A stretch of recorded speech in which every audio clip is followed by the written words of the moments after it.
കർത്താവിൻ്റെ പവിത്രമായ നാമം വാഴ്ത്തപ്പെടുമാറാകട്ടെ. വീണ്ടും ദൈവവചനത്തിന് മുമ്പിൽ കടന്നു വരുവാൻ കർത്താവ് ഒരവസരം തന്നതിനായി ദൈവത്തെ നന്ദിയോടെ സ്തുതിക്കുന്നു, ദൈവത്തെ മഹത്വപ്പെടുത്തുന്നു. ഈ വക്രതയും കോട്ടമുള്ള തലമുറയുടെ മധ്യത്തിൽ കർത്താവിന് വേണ്ടി ജീവിക്കുന്നത് വലിയ ഭാഗ്യമാണ്. ഭക്തൻ അതിനെക്കുറിച്ച് പാടിയിട്ടുണ്ട്, യേശുവോട് ചേർന്നിരിപ്പതെത്ര മോദമേ, യേശുവിനായി ജീവിക്കുന്നത് എത്ര ഭാഗ്യമേ. കർത്താവിന് വേണ്ടി ജീവിക്കുന്നതും കർത്താവിനെ അനുസരിക്കുന്നതും ഒരു നിസ്സാര കാര്യമല്ല, അത് വലിയ ഭാഗ്യമാണ്. ഗലാത്യ ലേഖനത്തിൻ്റെ 1-ാം അധ്യായത്തിൽ പൗലോസ് അപ്പോസ്തലൻ ഇങ്ങനെ പറഞ്ഞിട്ടുണ്ട്, ഇപ്പോഴത്തെ ദുഷ്ടലോകത്തിൽ നമ്മെ വിടുവിക്കുന്നവനുമായ നമ്മുടെ കർത്താവായ യേശു ക്രിസ്തു. പ്രിയരെ, നാം ഇന്നായിരിക്കുന്ന ലോകം ദുഷ്ടലോകമാണെന്ന് ദൈവത്തിൻ്റെ വചനം വ്യക്തമായി പഠിപ്പിക്കുന്നുണ്ട്. ഗലാത്യ ലേഖനത്തിൻ്റെ 1-ാം അധ്യായത്തിൽ അവിടെ എഴുതിയിരിക്കുന്നത് നാം വളരെ ഗൗരവമായി ചിന്തിക്കേണ്ട ഒരു വേദവാക്യമാണ്. ഗലാത്യ ലേഖനം 1-ാം അധ്യായത്തിൻ്റെ 3-ാം വാക്യത്തിൽ വായിക്കുന്നു, പിതാവായ ദൈവത്തിങ്കിൽ നിന്നും നമ്മുടെ ദൈവവും പിതാവുമായവൻ്റെ ഇഷ്ടപ്രകാരം ഇപ്പോഴത്തെ ദുഷ്ടലോകത്തിൽ നിന്ന് നമ്മെ വിടുവിക്കേണ്ടതിന് നമ്മുടെ പാപങ്ങൾ നിമിത്തം തന്നെത്താൻ ഏൽപ്പിച്ചു കൊടുത്ത. പ്രിയരെ, അവിടെ വ്യക്തമായിട്ട് വായിക്കുന്നത് ഇപ്പോഴത്തെ ദുഷ്ടലോകത്തിൽ നിന്ന് നമ്മെ വിടുവിക്കേണ്ടതിന്. അപ്പം മനുഷ്യർക്ക് ദുഷ്ടലോകത്തിൽ നിന്ന് വിടുതൽ ലഭിക്കേണ്ടതിന് വേണ്ടി എന്തു ചെയ്തു എന്നവിടെ വായിക്കുന്നു, നമ്മുടെ മനുഷ്യവർഗത്തിൻ്റെ അഥവാ നമ്മുടെ പാപങ്ങൾ നിമിത്തം ദൈവം തൻ്റെ പുത്രനെ ഏൽപ്പിച്ചു കൊടുത്തു. അങ്ങനെ വിടുതൽ നമുക്കിന്നുണ്ട്. പ്രാരംഭത്തിൽ ഓർപ്പിച്ചതുപോലെ ഈ ഭൂമുഖത്ത് കർത്താവിനെ അനുസരിക്കുക, സ്നേഹിക്കുക, ദൈവ കൽപ്പന അനുസരിക്കുക, പരിശുദ്ധാത്മാവിന് വിധേയപ്പെട്ട് നീതിയിലും വിശുദ്ധിയിലും നമ്മുടെ ആയുസ് ജീവിക്കുന്ന വലിയ ഭാഗ്യമാണ്. കർത്താവിനെ കോപിപ്പിക്കാതെയും വേദനിപ്പിക്കാതെയും കർത്താവിൻ്റെ ഹൃദയത്തിന് മുറിവേൽപ്പിക്കാതെ നമ്മുടെ കർത്താവിന് മുഖം മ്ലാനമാകാതെ കർത്താവിനോട് ചേർന്ന് സഹകരിക്കുന്ന വലിയ ഭാഗ്യം. ഒരു പകൽ നമ്മളെ വിട്ടുപോയി, സന്ധ്യ നമ്മുടെ മുമ്പിലെത്തി. നമ്മുടെ കർത്താവ് രാവെന്നോ പകലെന്നോ വ്യത്യാസമില്ലാതെ സദാ നമ്മളോട് കൂടെയുണ്ട്. കൈപിടിച്ച് നടത്തുവാൻ, പരാജയപ്പെടാതെ തോൽവി അടയാതെ ജയോത്സവമായി നടത്തുന്ന ഒരു നല്ല കർത്താവ് നമുക്ക് സ്വർഗത്തിൽ പിതാവായ ദൈവത്തിൻ്റെ വലതുഭാഗത്തുണ്ട് എന്നുള്ളത് ഓർക്കുമ്പോൾ നമുക്ക് കരുത്താർജിക്കാം, ബലം പ്രാപിക്കാം. പരാജയങ്ങളെ കണ്ട് നശിച്ചല്ലോ, തകർന്നല്ലോ എന്ന് വാവിട്ട് നിലവിളിക്കേണ്ട ആവശ്യമില്ല. എത്രമാത്രം പരാജയത്തിലും തോൽവിയിലും പ്രിയരെ നാം ചെന്ന് എത്തിയെങ്കിലും അവിടെ നിന്ന് കരം നീട്ടി നമ്മളെ വിടുവിക്കുവാൻ പ്രാപ്തൻ നമ്മുടെ കർത്താവായ യേശു ഇന്ന് നമുക്കുണ്ട്. കർത്താവ് നമ്മളെ സഹായിക്കട്ടെ. ഇന്നത്തെ ചിന്തയ്ക്കായിട്ടൊരു വേദവാക്യം വായിക്കാം എന്ന് ഞാൻ ആഗ്രഹിക്കുന്നു. അപ്പോസ്തലപ്രവൃത്തികളുടെ പുസ്തകം 11-ാം അധ്യായം അതിൻ്റെ 12-ാം വാക്യത്തിൽ ഇങ്ങനെ വായിക്കുന്നുണ്ട്, ആകയാൽ കർത്താവായ യേശു ക്രിസ്തുവിൽ വിശ്വസിച്ചവരായ നമുക്ക് തന്നതുപോലെ അതേ ദാനത്തെ അവർക്കും ദൈവം കൊടുത്തു എങ്കിൽ ദൈവത്തെ തടുപ്പാൻ തക്കവണ്ണം ഞാൻ ആർ. ദൈവത്തിന് സ്തോത്രം. ഇവിടെ പത്രോസ് പ്രസംഗിക്കുന്ന ഒരു വേദഭാഗമാണ്. കർത്താവായ യേശു ക്രിസ്തുവിൽ വിശ്വസിച്ചവരായ നമുക്ക് തന്നതുപോലെ പത്രോസ് പറയുന്ന വാചകമാണ്. കർത്താവായ യേശു ക്രിസ്തുവിൽ അവർ വിശ്വസിച്ചു, അതിൻ്റെ ഫലമായി ദൈവം അവർക്ക് പരിശുദ്ധാത്മാവിനെ നൽകി. പരിശുദ്ധാത്മാവിനെ നമുക്ക് ലഭിക്കണമെങ്കിൽ നാം എന്ത് ചെയ്യണം? ഒരു കാര്യം നാം അറിഞ്ഞിരിക്കണം, ഈ യുഗത്തിൻ്റെ ഒരു പ്രത്യേകതയാണ് പരിശുദ്ധാത്മാവ് വ്യക്തിപരമായി ആളത്വപരമായി ഈ ഭൂമിയിൽ ഉണ്ട് എന്നുള്ളത്. പരിശുദ്ധാത്മാവ് ഇന്ന് ഭൂമിയിലുണ്ട്. പെന്തക്കോസ്ത് നാളിൽ ആളത്വപരമായി പരിശുദ്ധാത്മാവ് ഇറങ്ങി വന്ന പരിശുദ്ധാത്മാവ് മടങ്ങിപ്പോയിട്ടില്ല. പോകുന്നത് സഭയും കൊണ്ട് മാത്രമേ പോകത്തുള്ളൂ. കർത്താവിൻ്റെ മധ്യാകാശ വരവിൽ സഭയും കൊണ്ട് പരിശുദ്ധാത്മാവ് മടങ്ങിപ്പോകും. അതുവരെയും പരിശുദ്ധാത്മാവ് വ്യക്തി എന്ന നിലയിൽ ആളത്വപരമായി ഭൂമിയിലുണ്ട്. ഇന്ന് പരിശുദ്ധാത്മാവിനെ പ്രാപിക്കുവാനുള്ള ഏക മാർഗം യേശുക്രിസ്തുവിലുള്ള വിശ്വാസമാണ്.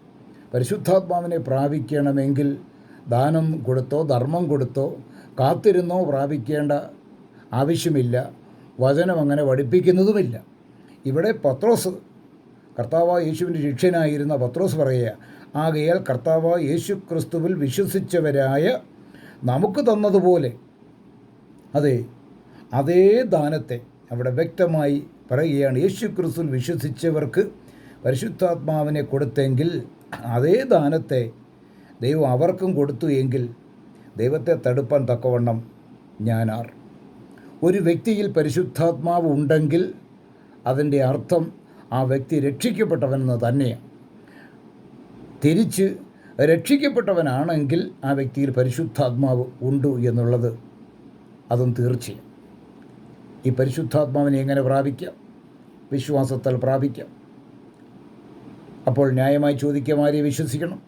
യേശുക്രിസ്തു വിശ്വസിക്കണം. അപ്പോൾ മനുഷ്യൻ്റെ അതേ കാൽവറി ക്രൂശിൽ കർത്താവ് ഒരുക്കിയ രക്ഷ, അത് ദാനമായ രക്ഷയാണ്. അത് വിശ്വാസത്താൽ കരസ്ഥമാക്കേണ്ട രക്ഷയാണ്. ആ രക്ഷ മനുഷ്യനിൽ, അഥവാ കർത്താവായ യേശു കാൽവറി ക്രൂശിൽ നിവർത്തിച്ച രക്ഷ മനുഷ്യൻ്റെ ഉള്ളിൽ നിറവേറ്റുന്ന ജോലി പരിശുദ്ധാത്മാവിൻ്റേതാണ്. ഒരു പാപി ക്രൂശയെ നോക്കിക്കൊണ്ട് പാപിയാണെന്ന് സമ്മതിക്കുമ്പോൾ, അനുദപിക്കുമ്പോൾ, പശ്ചാത്തപിക്കുമ്പോൾ, ആത്മാർത്ഥമായി യേശുവിനെ കർത്താവായി ഹൃദയത്തിൽ അംഗീകരിക്കുമ്പോൾ ദൈവത്തിൻ്റെ പക്കൽ നിന്ന് ആ വ്യക്തിക്ക് പരിശുദ്ധാത്മാവിനെ ലഭിക്കുന്നു. അങ്ങനെ ആ വ്യക്തി രക്ഷിക്കപ്പെടുന്നു. രക്ഷിക്കപ്പെടുക എന്ന് പറയുന്നത് ദൈവവചനത്തിലെ അതിപ്രധാനമായ ഒരു കാര്യമാണ്. അപ്പോസ്തലപ്രവൃത്തിയുടെ പുസ്തകങ്ങൾ പ്രാരംഭ അധ്യായങ്ങളൊക്കെ നമ്മൾ വായിച്ചു നോക്കിയാൽ പത്രോസ് പ്രസംഗിച്ചു, ഈ വക്രതയുള്ള തലമുറയിൽ നിന്ന് രക്ഷിക്കപ്പെടുവീൻ. വളരെ വ്യക്തവും സ്പഷ്ടവുമായിട്ട് പറയുകയാണ്, ഈ വക്രതയുള്ള തലമുറയിൽ നിന്ന് രക്ഷിക്കപ്പെടുവീൻ. മാത്രമല്ല, 2 പ്രവൃത്തികളുടെ പുസ്തകം 2-ാം അധ്യായത്തിൻ്റെ 21-ാം വായിക്കുന്നു, കർത്താവിൻ്റെ നാമത്തെ വിളിച്ചപേക്ഷിക്കുന്ന ഏവനും രക്ഷിക്കപ്പെടും. ഈ സന്ദേശം കേൾക്കുന്ന പ്രിയപ്പെട്ടവരോട് ഞാൻ ദൈവസ്നേഹത്തിൽ ചോദിക്കട്ടെ, കർത്താവിൻ്റെ ഈ രക്ഷദാനമായി ഈ രക്ഷ കരസ്ഥമാക്കിയിട്ടുണ്ടോ, അഥവാ രക്ഷിക്കപ്പെട്ടിട്ടുണ്ടോ? രക്ഷിക്കപ്പെട്ട വ്യക്തിയാണെങ്കിൽ ഖേദിക്കേണ്ട, ഭയപ്പെടേണ്ട ആവശ്യമില്ല. നിശ്ചയമായിട്ട് പരിശുദ്ധാത്മാവുണ്ട്. ഇനി സംശയിക്കേണ്ട ആവശ്യമില്ല. പരിശുദ്ധാത്മാവ്, ഞാൻ പ്രാരംഭത്തിൽ ഓർപ്പിച്ചതുപോലെ, പരിശുദ്ധാത്മാവ് ഉള്ള ഒരു വ്യക്തിയാണെങ്കിൽ രക്ഷിക്കപ്പെട്ട വ്യക്തിയാണ്. രക്ഷിക്കപ്പെട്ട വ്യക്തിയാണെങ്കിൽ പരിശുദ്ധാത്മാവുണ്ട്. പ്രിയരെ പറയട്ടെ, ഈ യുഗത്തിൻ്റെ ഏറ്റവും വലിയ പ്രത്യേകത പരിശുദ്ധാത്മാവ് ഇന്ന് ഈ ഭൂമിയിലുണ്ട്. അങ്ങനെ ആദാമിൽ കൂടി സംഭവിച്ച മരണം ക്രിസ്തുവിൽ കൂടി നമുക്ക് മടക്കി ലഭിക്കുന്നു. നാം ചിന്തിക്കണം. മാത്രമല്ല, തിരുവചനത്തിൽ വായിക്കുന്നു, കർത്താവ് രക്ഷിക്കപ്പെടുന്നവരെ ദിനം പ്രതി സഭയോട് ചേർത്തുകൊണ്ടിരുന്നു. അപ്പം ദൈവസഭ, ആ സഭയോട് ചേർക്കുന്നത് മനുഷ്യകരങ്ങളാലല്ല, പരിശുദ്ധാത്മാവിനെ നൽകിക്കൊണ്ട് ദൈവം തൻ്റെ സഭയോട് ചേർക്കുന്നു. അവരുടെ പേര് ജീവൻ്റെ പുസ്തകത്തിലുണ്ട്. ഈ സന്ദേശം കേൾക്കുന്ന പ്രിയപ്പെട്ട് ചിന്തിക്കണം, എൻ്റെ പേര് ജീവൻ്റെ പുസ്തകത്തിലുണ്ടോ? ഇന്ന് ഞാൻ മരണത്തെ അഭിമുഖീകരിച്ചാൽ എൻ്റെ ആത്മാവ് എവിടേക്ക് പോകും? എവിടെ ചെന്ന് വസിക്കും? 2 സ്ഥലമേ ഉള്ളൂ. 1 സ്വർഗം, 2 നരകം. 3-മതൊരു സ്ഥലത്തെക്കുറിച്ച് തിരുവചനത്തിൽ രേഖപ്പെടുത്തിയിട്ടില്ല. അതുകൊണ്ട് ഈ സന്ദേശം കേൾക്കുന്ന പ്രിയപ്പെട്ടവരോട് ദൈവസ്നേഹത്തിൽ പറയാനുള്ളത്, രക്ഷിക്കപ്പെട്ടിട്ടില്ലെങ്കിൽ യേശുവിനെ കർത്താവും രക്ഷിതമായി ഹൃദയത്തിൽ സ്വീകരിച്ച് ഒരു ദൈവവൈതലായിത്തീരണം. ജീവൻ്റെ പുസ്തകത്തിൽ പേര് കാണും. അല്ല എങ്കിൽ നാം നിത്യനരകത്തിലേക്ക് തന്നെ പോകേണ്ടി വരും. കാരണം രക്ഷ ദാനമാണ്, അത് വിശ്വാസത്തിൽ കരസ്ഥമാക്കാവുന്നതാണ്. അതിനുള്ള അവസരം ദൈവം നമുക്ക് തന്നിരിക്കുക. ഇതൊരു നിസ്സാരമായി കാണാതെ കർത്താവ് ദാനമായി ഒരുക്കിയ രക്ഷയെ കരസ്ഥമാക്കി ഒരു ദൈവവേദലായി തീരുവാൻ ഈ ഭൂമുഖത്ത് ധന്യമായ ജീവിതത്തിൻ്റെ ഉടമയായി നീതിയും വിശുദ്ധിയുമുള്ള ഒരു ജീവിതം നയിക്കുന്ന വലിയ ഭാഗ്യമാണ്. ഇവിടെ അപ്പോസ്തലന്മാരത് പറഞ്ഞു, രക്ഷിക്കപ്പെടണം, രക്ഷിക്കപ്പെട്ടിട്ടില്ലെങ്കിൽ രക്ഷിക്കപ്പെടണം, ജീവൻ്റെ പുസ്തകത്തിൽ പേര് കാണണം. നമുക്ക് തന്നിരിക്കുന്ന ചുരുങ്ങിയ ഭക്തൻ പാടിയതുപോലെ 4 വിരൽ നീളമുള്ള ഈ ജീവിതം കർത്താവിന് വേണ്ടി ജീവിക്കുവാൻ നാം ഏൽപ്പിച്ചു കൊടുക്കണം. പാപത്തോട് ചേർന്ന് നടക്കരുത്. പാപത്തോട് അതേ ചേർന്ന് നടക്കുന്ന നമുക്ക് അപകടമാണ്. നമ്മുടെ ജീവിതം പാപത്തിൽ രസിക്കുവാനും ഉല്ലസിക്കുവാനുള്ളതല്ല. പിന്നെ പാപത്തോട് വിട പറഞ്ഞുകൊണ്ട് പാപത്തിൻ്റെ വഴികൾ ഉപേക്ഷിച്ച് നമുക്ക് വേണ്ടി സ്വർഗമഹിമകളെ വെടിഞ്ഞ് ലോകത്തിൽ വന്നു നമ്മുടെ എല്ലാവരുടെയും പാപം വഹിച്ചുകൊണ്ട് കാൽവറി ക്രൂശിൽ അതേ ആണികളാൽ തറയ്ക്കപ്പെട്ട് രക്തം ചിന്തിയ കർത്താവിനെ രക്ഷിതാവായി സ്വീകരിക്കുന്നത് വലിയ ഭാഗ്യമാണ്. രക്ഷിക്കപ്പെട്ട ഒരു വ്യക്തിയാണെങ്കിൽ ഖേദിക്കേണ്ട, ഉത്സാഹത്തോടെ കരുത്തോടെ ദൈവത്തിൻ്റെ വചനപ്രകാരം പരിശുദ്ധാത്മാവിനെ വിധേയപ്പെട്ടുകൊണ്ട് പരിശുദ്ധാത്മാവിനെ ദുഃഖിപ്പിക്കാതെ സകല സത്യത്തിലും വഴി നടത്തുവാൻ കർത്താവ് പ്രാപ്തൻ തന്നെയാണ്. ഈ കർത്താവിൽ ആശ്രയിച്ച് ഓരോ ദിവസവും കർത്താവ് കാണിച്ചിരുന്ന നീതിയുടെ പാതയിൽ കൂടെ നടക്കാൻ വഴിതെറ്റിപ്പോകാതെ കർത്താവിനെ പ്രസാദിപ്പിച്ച്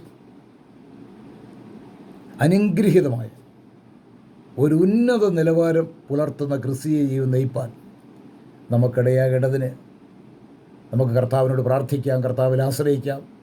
വളരെ സൂക്ഷ്മതയോടെ നമ്മുടെ ചുവടുകളെ മുന്നോട്ട് വയ്ക്കാം. കർത്താവ് യേശുവിനെ നമുക്ക് നോക്കാം, ആ മാർവിൽ ചാരം കരം പിടിച്ച് നടക്കാം. കർത്താവ് നമുക്ക് ധാരാളമായി കൃപ തന്ന് നമ്മളെ സഹായിക്കട്ടെ, അനുഗ്രഹിക്കട്ടെ. നമുക്ക് ലഭിക്കുന്ന ആയുസ്, അതേ ദിനങ്ങൾ, നിമിഷങ്ങൾ ദൈവവചനത്തിന് മുമ്പിൽ ഇരുന്ന് പഠിച്ചും കർത്താവിനെ സേവിച്ചും സ്നേഹിച്ചും മാനിച്ചും നമ്മൾ ക്രിസ്തീയ ജീവിതം നയിപ്പാൻ എല്ലാവിധ കൃപകളും കർത്താവ് ധാരാളമായി നമുക്ക് തരട്ടെ എന്നാഗ്രഹിക്കുന്നു, പ്രാർത്ഥിക്കുന്നു. കർത്താവിൻ്റെ നാമം മഹിമപ്പെടുമാറാകട്ടെ.